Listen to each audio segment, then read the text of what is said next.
When we were fire, love doesn't always look like what we think it will. Sometimes it's messy, sometimes it's painful, and sometimes it burns so hot it scorches everything it touches, especially when it comes too early, too fast, and too raw. This is a story about my first love, about a girl named Lala, and all the ways we tried to hold on to each other, even when the world and we ourselves kept pulling us apart. Chapter 1. The Spark. I met Lala at a family gathering. Back then, I thought she was my cousin, so I didn't pay her much mind. Just another face in the mix. But I noticed her. Something about the way her light skin glowed in the summer sun. The curiosity in her eyes. I didn't know it then, but that brief meeting would be the beginning of everything. Years passed. Then one 4th of July in LA, she appeared again. This time, I knew we weren't related. This time, I saw her. Really saw her. She asked to use my skateboard. Normally, I wouldn't let anyone touch it, but something about her made me say yes. I held her hand for the first time while showing her how to ride. That night, we watched the fireworks together. When I walked her home, she asked me if I was going to kiss her. I told her no, not because I didn't want to, but because I was too shy to even think of it. She turned to storm off. I grabbed her by the waist. "Wait, I didn't know you wanted to kiss me," I said. She laughed at me. "Bold and brilliant. Damn boy, you're pretty dumb," she said. Then she leaned in and kissed me. Our first kiss. That night we exchanged numbers and started something that would change both of us forever. Chapter 2. Hidden Hours. For 2 years we didn't see each other, but we never lost touch. Every Saturday night from 9:30 p.m. to 2 a.m. we talked on the phone about everything. Our childhoods, our dreams, our fears. I loved her and she loved me. Eventually, she moved to Long Beach to live with her father. We finally had time to see each other. We came up with a plan. I did school twice a week to walk her home from hers. Her dad wouldn't be home for 3 hours. That gave us time, our time. We talked, we laughed, we explored each other's bodies. We learned each other like our favorite songs. By September, she had told me she was ready to lose her virginity. I was scared.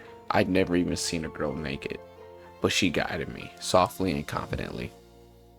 We made love, and it changed me. Chapter 3. The Fall. 4 months. We kept meeting every Tuesday and Thursday. Then one Tuesday, everything shattered. Her father came home early. We were in the living room, mid-act.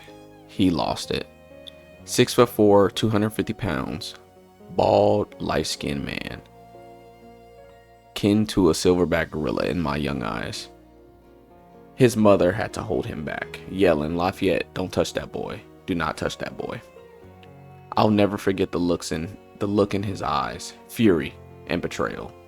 Then the tears. The first time I ever saw a grown man cry. He told me to get out, and I never came back. 3 months later, Lala reached out to me. She told me she had been pregnant and that she was forced to get an abortion by her father and her stepmother.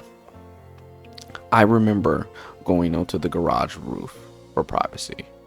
That night, I cried for hours. I didn't know why it hurt me so much. Maybe because it was my child too. Maybe because I hadn't been given a choice. Maybe because I wasn't there for her. I felt like a child again, powerless, helpless. Chapter 4. Broken Threads. We didn't speak much after that. She didn't have a phone. I filled the silence with noise, sex, parties, distractions. I slept with girls like it would drown out the pain. Truthfully, I was running from repressed childhood abuse, from confusion, from myself. Eventually, Lala got a phone again. We reconnected, but when she found out what I had been doing, she ended everything. I never told her why I spiraled, never told her what had happened to me. But even after all that, She said something I'll never forget. Do what you want for the next 2 years, and when I'm done with school, we'll get married and run away. For a moment, I believed her. Chapter 5. Other People's Children. I went wild. Lied, slept around, pretended to be someone I wasn't. Eventually, she had her own act of revenge. Cheated on me with a boy named Tyler. Got pregnant. When she told me she was keeping the baby, I lost it. Called her every name I could think of, because she had killed mine and kept his. It didn't make sense to me, but I never gave her a chance to explain. 3 weeks after giving birth to her baby, she came to see me at my grandmother's house, placed the baby in my arms, and my heart cracked open. I loved that baby and hated him. Not for who he was, but for who he wasn't. She told me she had wished he was mine. I didn't say anything, but I wished the same. Chapter 6. Distance. Time passed. We drifted again. She tried to make things work with her son's father. I tried to make things work with a girl who mirrored my own dysfunction. Cheating, fighting, chaos. Once during a separation, me and Lala hooked up again. She got pregnant, then miscarried. No one ever knew. Just another scar we didn't speak of. Chapter 7. Escape. In 2016, I had enough. I left California. I didn't tell anyone except my big sister. I took everything I had and drove to Atlanta. It was hard, lonely, but it saved me. Atlanta gave me space to breathe, to grow, to start over. And that's what I did. I became someone new. Chapter 8. By 2023, I was married. 2 kids, a beautiful, strong woman from New York City, my anchor, my safe place. I wasn't even on social media like that anymore. But one day, I logged into Facebook to see my cousin's new baby and saw a message from Lala a year ago. Just checking in. I wrote back. She replied weeks later. We exchanged numbers, started talking again. While I had slowed down, she had sped up. She became a dancer, Nevada, LA, Georgia, Texas, dating rappers and living fast.